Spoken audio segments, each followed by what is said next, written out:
Welcome back to another baseball focused video. Got a lot to cover today. This is my first long form video in about a month or so. Got caught up in a lot of those short form post game video recaps during the College World Series, which I really enjoyed covering, but ended up putting like all my focus into the College World Series rather than kind of putting some focus into the draft, which we're going to get into some draft talk in this video. This one's going to be kind of two parts, College World Series recap, and then an update to my MLB Draft board with the draft coming up in a couple weeks. But I haven't got a chance to talk about that final game between Oklahoma and North Carolina. If you go to my page, I've pretty much got every game recapped up until that final game. And recording this here on Wednesday afternoon, the end of the final nearly 48 hours ago. So want to talk about that game a little bit and then just kind of go into really just highlighting the all-tournament team, highlighting some players that really showed out in the tournament, and then move on to my MLB Draft board update, which is pretty relevant considering we've got the MLB Draft Combine going on right now. But without further ado, jump into the College World Series Game 3 final. Oklahoma running away with it. If you remember, I did take Oklahoma to win this series in 3 games. I really loved the fact that you had two teams playing at the highest level, but coming from completely different directions. Oklahoma, we know, had a somewhat of a lackluster regular season, but then quote unquote got hot at the right time. I do kind of want to get away from using that term, getting hot at the right time, for Oklahoma, because they were a very talented team, and they definitely, coming into the season and in those first couple of weeks where they did look really good, there definitely was some Omaha. They definitely had Omaha makeup to them. And then I think rather than them getting hot at the right time, I think it was more so them. I think they got cold at the wrong time. So in the second half of the regular season was when they kind of slid. I don't even think they were on my top 25 the last 4 weeks of the regular season. I would have to fact check myself on that. But they just got really hot and they just maximized what they were capable of because, like I said, they were a very talented team. I think the whole getting hot at the right time sentiment kind of takes away a little bit from the fact that this team was very well put together, have a very experienced, excellent head coach at the helm in Skip Johnson. I say all that to say, yeah, they did have a lackluster regular season compared to North Carolina. North Carolina was a wire-to-wire top 5 team as far as I'm concerned from day one, pitch one in February up until the final pitch in Omaha. They were a top 5 team. Every step of the way, they performed at the highest level. And so you had these two teams colliding from different directions. I was still riding the hot hand of Oklahoma. I think with the way that they just kind of stomped Georgia and the way that earlier in the tournament, the way they beat Georgia Tech, the way they beat Kansas, I thought this was a team that was unstoppable. But I still took them to win in 3 games. I thought North Carolina was too good to drop one of those games. I think that they were the best pitching staff Oklahoma was going to see in Omaha, and that showed up in Game 2. Oklahoma only puts 2 runs on the board in Game 2, which was their lowest run scoring total in the entire tournament. So I thought the pitching staff at some point was going to be able to silence those Oklahoma bats. And coming out of Game 2, I was a little worried about Oklahoma's chances of winning that Game 3 because I knew North Carolina was going to take one of the 2 games. I thought it was going to be Game 2, which is what happened. Kordrager on the mound in Game 1, the way the offense was rolling for Oklahoma. I penciled in Oklahoma to win that Game 1. But Game 2, I felt North Carolina was going to take that one. And the way they took it, the bats got hot, and then their pitching was set up pretty nicely for the final game. Oklahoma, you had Nick Wazlowski going, the freshman right-hander, who had been good in his previous outings. This was also only his 3rd collegiate start in his career. I was a little worried about what he might look like. And then on the other side, you had Jackson Rose going for North Carolina. I believe it was his 7th start of his collegiate career. I felt a little bit better about Jackson Rose and the North Carolina pitching staff, considering Walker McDuffie was going to be fairly fresh. Caden Glauber was going to get into the game at some point, despite the fact he threw 65 pitches the day prior. You're not going to let your best pitcher just sit on the bench in a winner-take-all final game of the season. It just wasn't going to happen. Glauber was going to get in at some point in this game. And for Oklahoma, it was like, okay, how far can Wazlowski take you? And then from there, I didn't like how Oklahoma stacked up against North Carolina pitching-wise. I knew we were probably going to see LJ Mercurius, but I wasn't as confident in him as I was in the North Carolina guys. You still hadn't used Jackson Cleveland to this point if you were Oklahoma, but at the same time, it's like, okay, Mercurius, Cleveland, McDuffie, Glauber. I'm still probably going to lean McDuffie, Glauber. despite the fact that they had more mileage on their arms than Oklahoma's two guys coming out of the bullpen.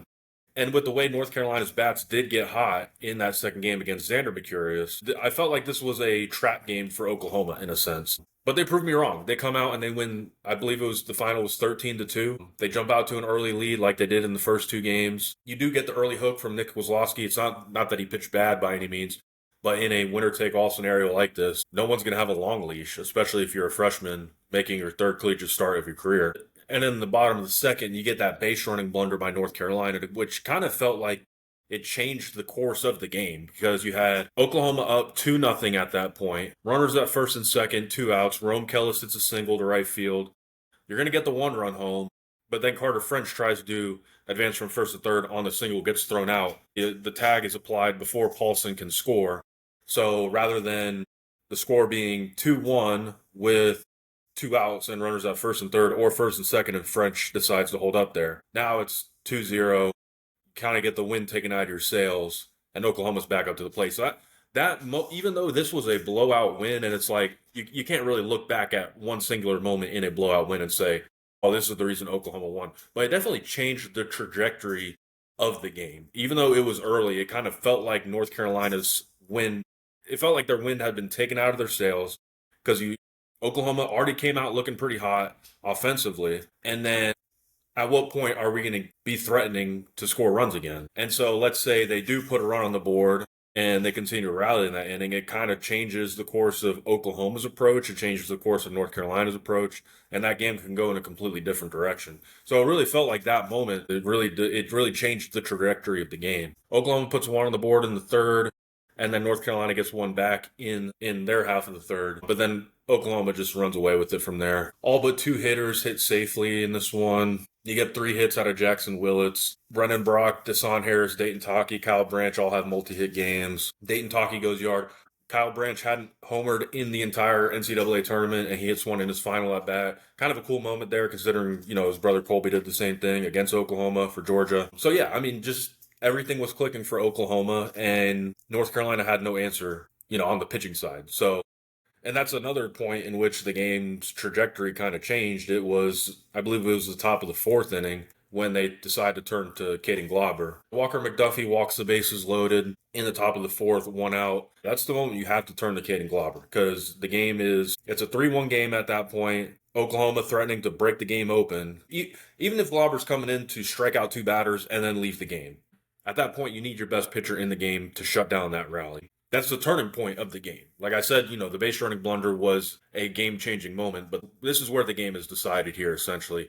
And then Glauber comes in, obviously doesn't have his best stuff, has no feel for the strike zone, walks the first batter he sees on 4 pitches, and then Jackson Willits, who just tore up the competition throughout the entire tournament, comes up, knocks home 2, extends the lead to 6-1, and then it was just all cake there for Oklahoma. LJ Mercurius comes out of the bullpen. Shout out to him. 5 2/3, just a 1 earned run, 5 strikeouts. He was excellent for Oklahoma throughout the tournament. Jackson Cleveland. That's the thing about Jackson Cleveland. I know he had a big relief appearance against Georgia Tech. I think there was another one he had against Kansas. It was like a multi-inning save. He had the big save against Georgia in that 1-run game they had. But yeah, then you don't have to use him in those first 2 games. So he was completely fresh, and then the game's gone at that point. That also speaks to what this Oklahoma pitching staff did, is that you didn't have to go to this reliever who had been really good for you.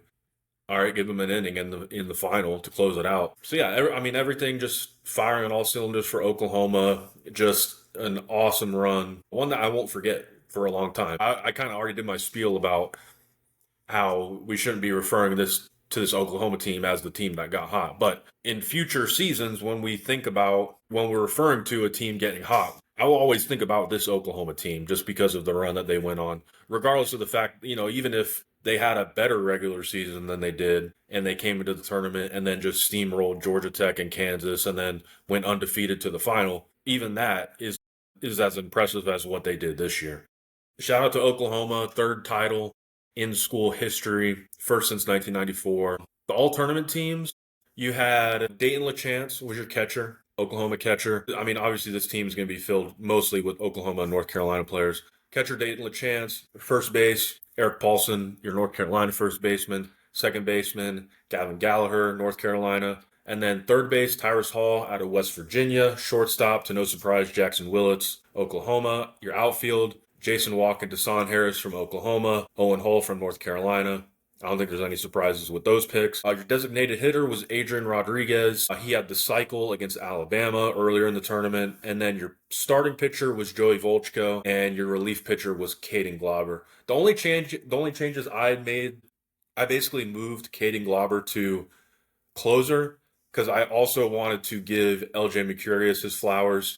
And so I basically have my relief pitcher of the tournament is LJ Mercurius, and Caden Glauber is my closer. In 4 outings in Omaha, Mercurius throws 12 innings, just gives up 2 earned runs, strikes out 11, only walks 3. He was as big a piece to the puzzle for Oklahoma as the entire offense was. So I wanted to give LJ Mercurius his flowers on the all-tournament team. Caden Glauber, no question there, the best closer. Had one of the biggest performances for North Carolina in that game too. Closed the final 5 innings of that game. And then as far as catcher goes, I didn't really have any problem with Dayton LaChamps being there, but I also did want to acknowledge Gavin Kelly from West Virginia and Jimmy Janicki from Troy. Kelly, I believe, split time between catcher and second base in the World Series. He had 3 hits in each of the final 2 games. He finished with 7 hits. He finished 7 for 19, hit 2 home runs. So he was excellent at the plate. And then Jimmy Janicki as well was kind of the driver of that Troy offense. He had 2 big home runs, one in that opener against West Virginia that tied the game late, even though they went on to lose that game, and then had a big home run against Ole Miss in their one win of the tournament. And then at third base, you had Tyrus Hall. This was kind of I wouldn't say it was a weaker position, but it was thinner in terms of candidates for this position for the all-tournament team. I was kind of back and forth between Tyrus Hall and Camden Johnson from Oklahoma. I honestly think that either one is a perfectly good pick for the third base position. Each of them only had 4 hits in Omaha. You also add on the fact that Camden Johnson played 6 games compared to Tyrus Hall's 4 games. Each of them only had 1 extra base hit. Camden Johnson also played very excellent defense at third base. I don't want that to go unnoticed. He was just outstanding down there at the hot corner. So it is kind of a toss-up between the two. You got the excellent defense from Johnson. You got more efficient hitting, so to speak, from Tyrus Hall. You can go either way with that one. I do like the idea of going Tyrus Hall just so West Virginia gets some recognition within the all-tournament team. And then, yeah, there wasn't really any other question for me as far as DH goes. Adrian Rodriguez, you had to acknowledge the cycle there, the 5-for-5 day. And then starting pitching, I don't think that there was really any argument other than Volchko. He only pitched in 1 game, but that was the complete game. 1 run against Texas. He had 15 strikeouts. So there wasn't, even for the guys that made 2 starts in Omaha, there wasn't really a match for him. So that's my all-tournament team. The only changes I made personally to it is that I added LJ Mercurius as a relief pitcher, moved Caden Glauber to closer. And then, yeah, the third base is a toss-up between Tyrus Hall, Camden Johnson. Have your pick. And then Jackson Willits. This will be kind of my transition into the draft side of this video. Jackson Willits was your most outstanding player in Omaha. You know, in MLB terms, kind of like your World Series MVP. He was just absolutely electric in this tournament. Hit safely in every game in Omaha. There was only 1 game in which he didn't have a multi-hit game. That second game against North Carolina, he only goes 1 for 4. But then in the final, he goes 3 for 4 against North Carolina. Had 2 hits against Alabama in the opener, 3 hits against Georgia, 2 hits against Georgia again, 2 hits against North Carolina in the opener of the final. Had 5 doubles, hit 1 home run. Goes 13 for 26 in Omaha, 500 batting average.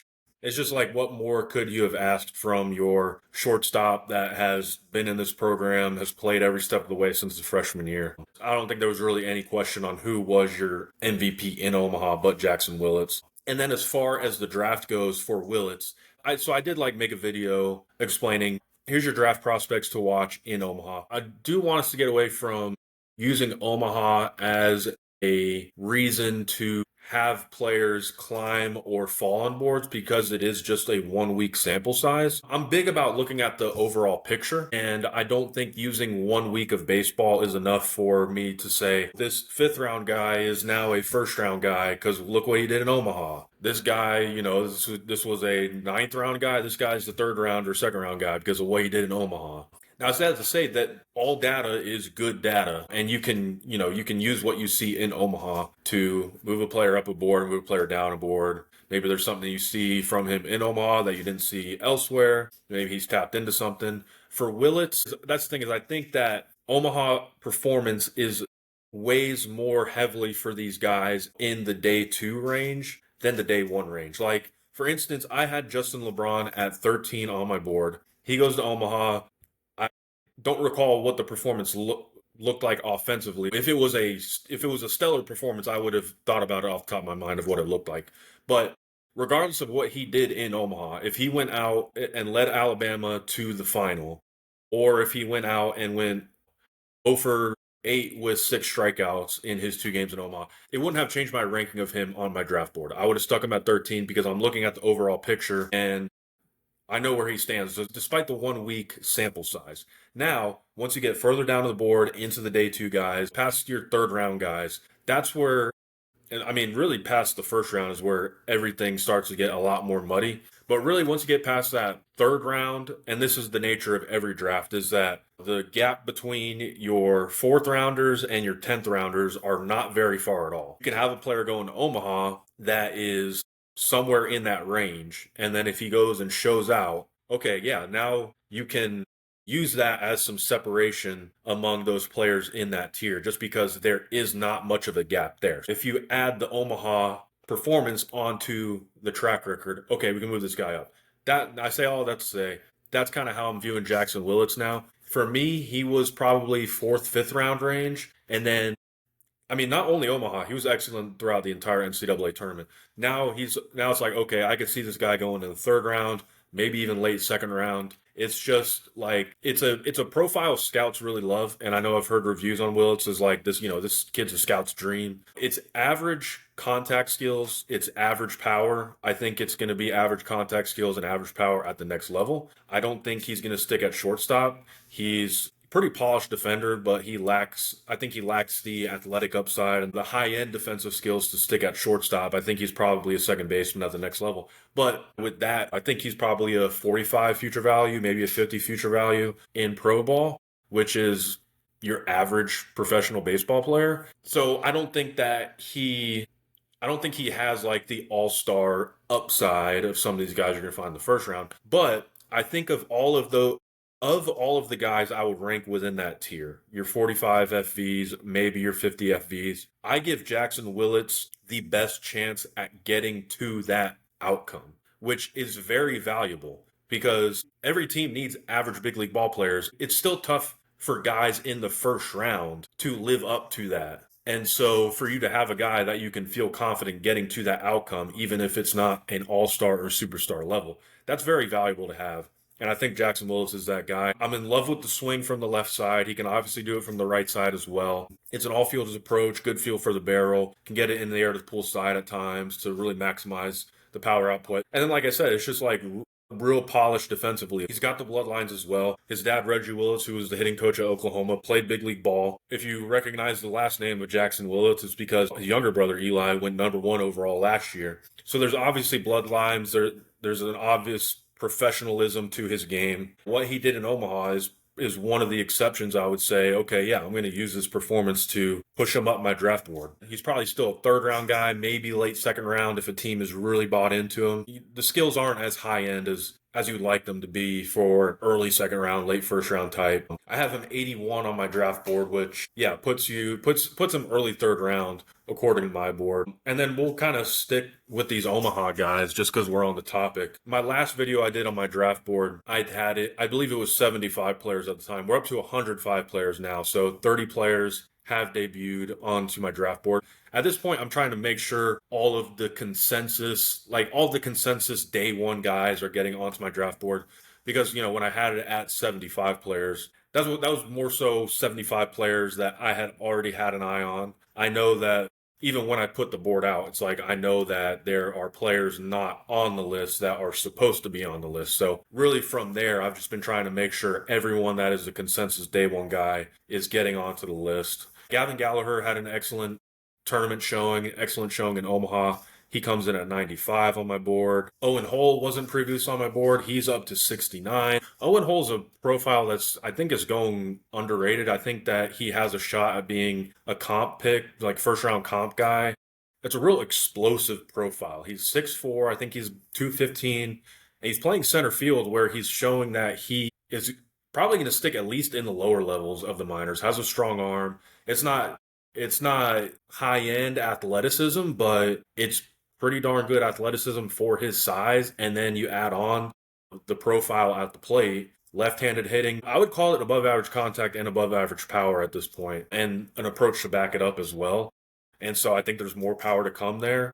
And then if you're getting what you got at the plate in his junior year, which was his first year in the ACC, and then you're also getting what he's providing in center field, which if he does stick there in pro ball, is probably average center field defense. But if you're getting that on top of what you can get from the bat, it's like, yeah, why not take a shot on him late in the first round? So Hull is the high is he's my highest ranked player that played in the World Series final between North Carolina and Oklahoma. Ryan Lynch at 78. He had that good start in game two. I'm still a little bit lower on him just because it is a two-pitch mix, but it is unique release traits, and he's shown the ability to do it over a 2-year span on North Carolina. Jackson Willits at 81. Jake Schaffner comes at 85. He's the North Carolina shortstop. I was kind of torn between, of those two shortstops, who to rank higher, Jackson Willits or Jake Schaffner. For me, I'm a much bigger believer in the bat of Willits because of what I explained prior. Jake Schaffner, it is like close, it's like borderline elite contact skills,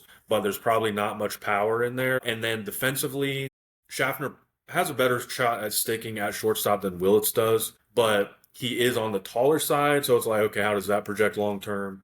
So they are very close. It's kind of what you prefer offensively. I gave the slight edge to Wills just because I'm a big believer in the bat. So those are your guys from the World Series final on the draft board. I do want to cover some changes I made to the top of the board. Rock Chalowski is still my number one.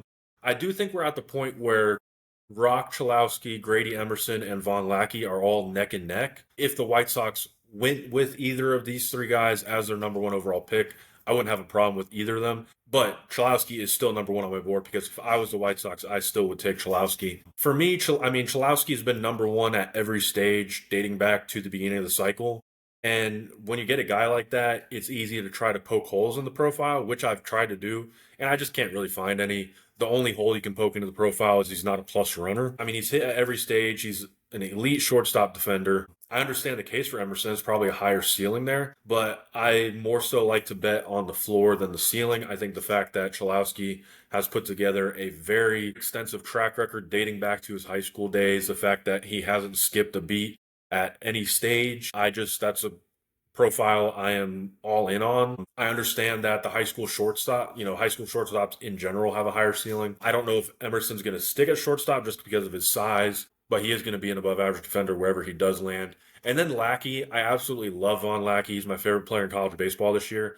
But I've expressed this sentiment before, is the fact that I am scared of catchers at the top of the draft. I mean, simple as that. You look back at the catchers drafted within the top 5 in recent years. Adley Rutschman is the only one that has come close to reaching that type of potential. And I don't think you can say that he has reached that potential yet. That just gives me some pause in terms of drafting a catcher that high.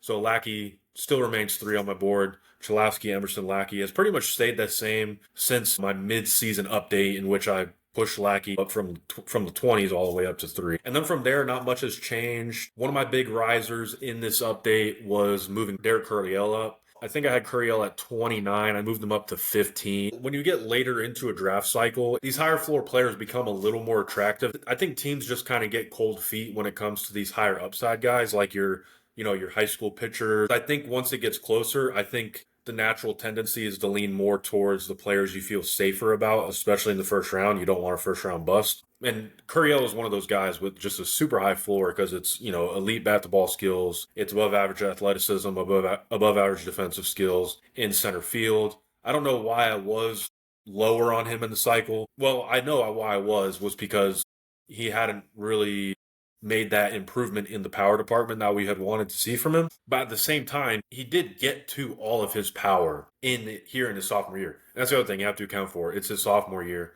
There's definitely more power to come as he continues to grow. But it's just such innate feel for the barrel. It's just such a good plate approach. It's such a good swing from the left side that, yeah, it's like he had a really good hard hit rate this year because he was consistently getting to that 95 mile per hour exit velocity, even though it's not the 108 90th percentile EV that some of these bigger hitters get.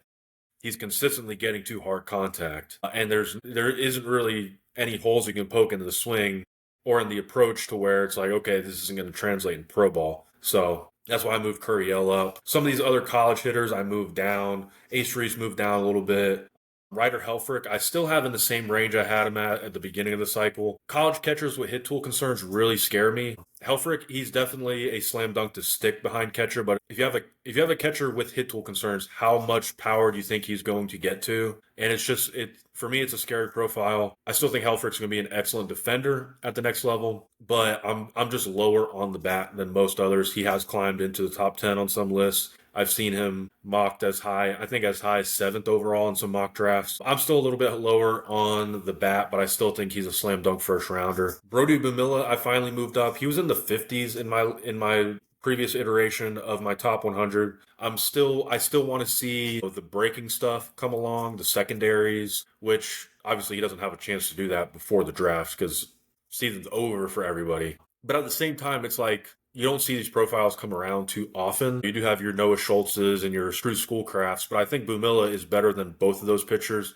at the same stage. And then you're just kind of betting on the fact that, okay, he gets into a big league organization. There's no way that especially if he gets into like a real pitching lab, there's no way that they don't add a secondary to the arsenal or refine the secondaries he already has. It's already a really good changeup. There's not much feel for spin in there, but at the same time, it's a low slot, 6'9" lefty with ride and run up over 100 miles an hour. I mean, I couldn't keep him outside the top 30 for those reasons, regardless of the concerns I've expressed in the past. The fact that he's pitching in the Northeast, the command is kind of spotty. It's like he gets into the right pitching lab. This could be the best pitcher. This could be not even the best pitcher. This could be the best player to come from this draft. So Bumilla, I'm probably still a low guy on Bumilla at 28. Most draft boards have him top 15. I've seen him mocked as high as 6th overall to the Royals. Rocco Maniscalco, this is a guy I want to highlight. I have him at 39. He's kind of become a buzzy name just because he's had a really good MLB Draft Combine so far.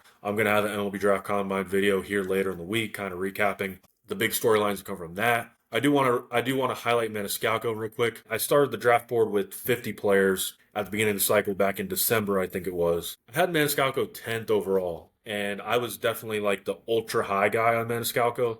The reason being, I think it was kind of recency bias, the fact that Maniscalco is basically the exact same profile as Eli Willits, who went number 1 overall last year. He's super young for the class. He's even younger than Willits was at the same stage. Willits was 17.6 on draft day. Maniscalco is 17.2. Switch hitting shortstops. I mean, it's the exact same profile. So I was pretty high on Maniscalco for that reason. Without really digging into the profile much, I just kind of saw switching high school shortstop, super young for the class. Okay, this is Eli Willits, which was kind of naive on my part because his spring was kind of up and down. For me to have him at 10, I was the ultra high guy because he was down. I mean, I saw some boards where he was in the 80s. And so I think just because consensus was a bit lower on him, I did move him down. I have him at 39. But I'm glad I kept him as high as I did because now he went to the draft combine. I think he popped a few 109s in BP. And then he also had one of the best defensive showings at shortstop in infield drills. Now he's kind of flying up boards because of his draft combine performance. Now I look like I might be the low guy with him at 39. But I think at the end of the day, I think this will be the right spot for him. Kind of back of the first round, early second round type. But glad to see he's kind of showing out. He's getting the recognition he deserves. Bo Holloway is a player that got into my top 50 on the most recent update. He's at 49. High school left-hander, Nolensville High School in Tennessee. Kind of a Brody Bumilla light in a sense. Big lefty, 6'5". He's up to 99 with the fastball. Really good mechanics, really polished mechanics. And then a really good changeup. Changeup's his best secondary pitch. Not showing much of breaking stuff. Kind of like Bumilla. A little bit on the older side of the class as well. Will be 18-8 on draft day. But a really good look from the left side. I think once you get past that tier of, your Carson Bolemon, Gio Rojas, Brody Bumilla, probably Logan Schmidt, I think this is probably your next high school left-hander off the board. Bo Holloway. Taylor Rabe, he kind of has been a late riser out of Ole Miss. He pitched in Omaha. I have him at 65 on my board, draft eligible sophomore. He is older, on the older side of the class, 21-8, because he did a red shirt because of an injury. But the starter's frame, the fastball's been up to 99. cut ride. Well, kind of two iterations of the fastball, cut ride, and then he can sink it into the righties as well. I don't know if I'd call it elite command, but elite strike throwing. It was just a 3.5% walk rate at Ole Miss. I think it was the second best walk rate in the country. It's kind of an interesting look because he has a super high capacity for spin when it comes to the fastball, but then he's not really spinning any breaking stuff. There is a cutter in there that works well off the fastball. It is kind of like a reliever look in a sense. The delivery is kind of reliever-ish. But I mean, with the strike throwing and the borderline elite fastball, you add one good breaking pitch to this profile, and immediately he looks like a slam dunk starting pitcher at the big league level. Taylor Ray, definitely a riser. Potential first rounder as well. I know I have him 65 on my board, but I think he'd probably be one of the few names outside of my top 50 that would I think a team might bite on in the first round. Ethan Washman, another prep pitcher that has risen up boards, and another guy that has just recently shown out at the MLB Draft Combine. I think he was up to triple digits a few times in his high school season. He hit triple digits in his bullpen at the Draft Combine. It's a big physical frame, 6'5", 220. I think he had the four highest RPMs in terms of spin among all the pitchers that threw bullpens at the Draft Combine yesterday, Tuesday. Spinning his breaking ball up over 2,900 RPMs, was consistently over 2,700 RPMs. So this is a guy I think he's probably going to climb into the top 50 by draft day for me. He's at 70 right now, just because he's kind of a pop-up arm in a sense, kind of burst onto the scene this year. It's already a big physical frame with some projection remaining and an excellent mover on the mound. So I would imagine he can get to average command at the next level. Aiden Robbins at 72. I think I had him in the top 30 in this. Yeah, this is definitely my biggest faller since my last update. I want to say I had him 27 or 28 in my most recent top 75. I think Aiden Robbins is a perfect example of waiting later into the season to come to a conclusion on a guy, because Robbins was a player that came from Seton Hall a year ago with excellent bat to ball skills. He kind of came into the season as a hit over power type, and then early in the season at Texas he was on a heater, consistently getting to his power, so the power was ticking up. So I think everyone was really in on the bat. And so within those first couple of weeks of non-conference play, he really climbed into, that first round range. And then once I got into SEC play, for whatever reason, the bat to ball skills that were borderline elite in mid-major ball had backed up severely. And now it's looking like fringy bat to ball skills. So now it's looking like a power over hit. And he's probably a corner outfielder. That's not a profile that goes in the first round very often. I think Robbins is definitely a prime example of, especially transfers, mid-major transfers, or JUCO D2, D3 guys into a high-level Power 4 conference. Is like, okay, we got to wait and see on this guy, wait for him to see higher-level pitching. So I have him at 72. Coming in right behind Robbins, I have Landon Tomey. If you recognize that last name, yes, he is the son of Jim Tomey. I also want to throw Connor Como in here as well. He's at 64, so him and Tomey are kind of in the same range. Two left-handed hitting prep infielders. For some guys, regardless of whether they have a position or not, which Como and Tomey don't really have a solidified position. Como plays shortstop right now. Tomey plays second base. Neither of them are really expected to stick there. Como might be a third baseman, maybe even a first base type. Tomey might end up in a corner outfield spot. But if you are a prep left-handed hitter with a very good swing, which each of them have, and projection, that's a profile I am all in on day one. Whether or not it's a first rounder or not, maybe not. I think you kind of do have to have a position at that point. But if you have a good swing from the left side and you have projection, you have power projection, that's a bat I'm willing to bet on, and both Tomey and Como have that. Como stands in at 6'4", ton of projection on the frame. I think he's going to get to above average power. The contact skills are average to above average. I think they can be even better just because it's a good swing. Even though it's longer levers, it's a short stroke. And then the same thing for Tomey as well. It's just a really good swing, above average bat to ball skills at this point. Probably gets into above average power if he continues to grow into his frame. If you have a good swing from the left side, I'm willing to look past the cons of the profile. And there's a lot of those types in this draft. Bo Lawrence is a guy I haven't talked about. He's in my top 30. Another guy with just crazy projection and just a really good swing from the left side. Dominic Santorelli at 97. This is a guy I definitely want to highlight. Probably the craziest frame. the physicality of this kid is unreal. He's 18-8 on draft day. First base, corner outfield type. definitely some hit tool risk in there, but the dude is built like what's the proper comp here? He's probably a fullback. I was gonna say like a tight end, but it's more like a fullback build. The dude is just crazy strong, super strong hands in his swing. It's not necessarily one of those like visually pleasing swings like these guys like I just talked about, like Como and Tomei, Bo Lawrence. It's a shorter stroke. It doesn't have many moving parts. It's more so just a bunch of strength in the hands. And so I think if the mechanics get cleaned up a bit in pro ball, I think the sky is the limit in terms of his power projection. And then even for his size, I mean, he's not super tall. That's why I say he's a fullback build. It's not super tall, but just built like a brick house. And there's still some really good athletic upside for his size. And so, regardless of where he lands defensively, I think that there is potential for him to be an average defender, maybe above average wherever he lands. That's just a kid you got to watch him take batting practice because he's a physical specimen. And Sean Dunlap, kind of in that same, he's in the same range, 99th, but kind of the same profile. Really strong physical frame. He's catching right now. I think the verdict is still out on whether he sticks there. Kind of a polarizing swing as well.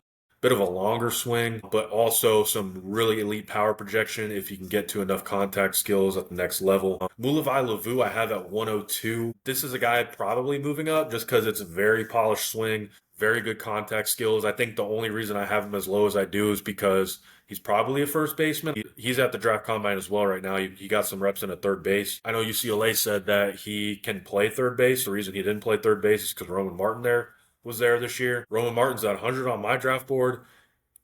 The only reason Roman Martin wasn't playing shortstop is because Rock Chalowski was there, so Roman Martin was playing third. Mulavai Lavu probably could have played third. Roman Martin's there, so he played first base. So, I mean, I think that there's a chance that he could play third base. If not, he's probably going to be a really good defender at first base.